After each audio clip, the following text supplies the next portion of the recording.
Hello, true crime buffs.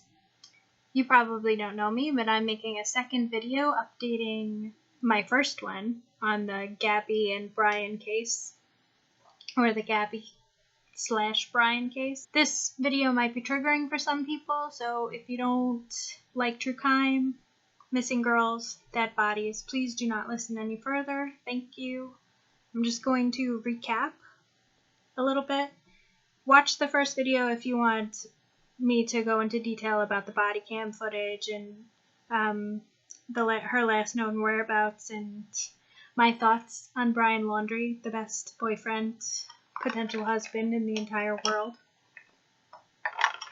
Alright, in June 2021, they started their road trip. They wanted to visit as many state and national parks as they could. They were in a white Ford van. They were trying to start a YouTube channel. That was mostly Gabby's thing. She stated that he didn't believe that she could actually do it, because he's great like that. She was in regular contact with her family. I made a note, in my last video, I stated that I wasn't sure about their phones.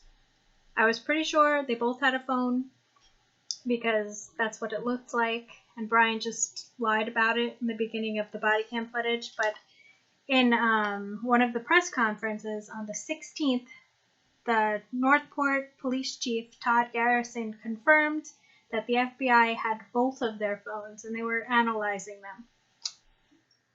At this point, we still do not know what is in the van, what they found in the van. I tried to look up and see if I could figure out if all of her stuff was still in there or not, but I couldn't find anything. But basically, Charles Jones, supervisor, scenery agent of Wyoming for FBI Denver, he came up and he gave a very, very short statement that they found a body in the Spread Creek camping area. They found it earlier today, which is September 19th. They haven't done the science to confirm that it's actually Gabby, but they started the conference with their condolences to the family, and they notified them the remains matched the description of Gabby.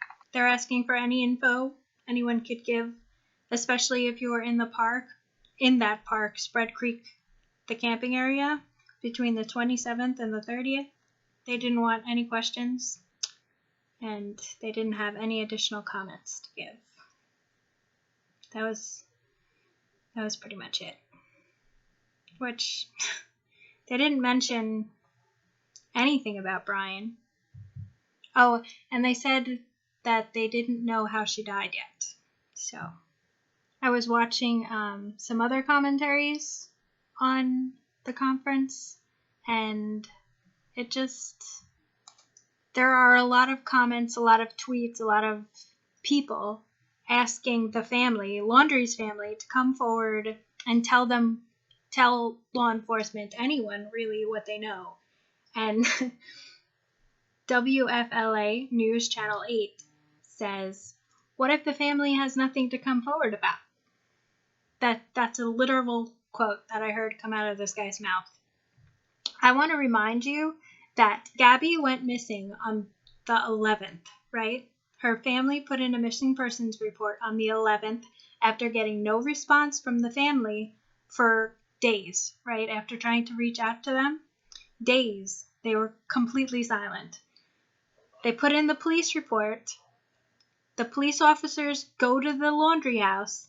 They come up to the door, and they're not met with Brian, ready to comply, ready to tell them what he knows, ready to give them anything. They're met with a piece of paper that says, talk to our lawyers.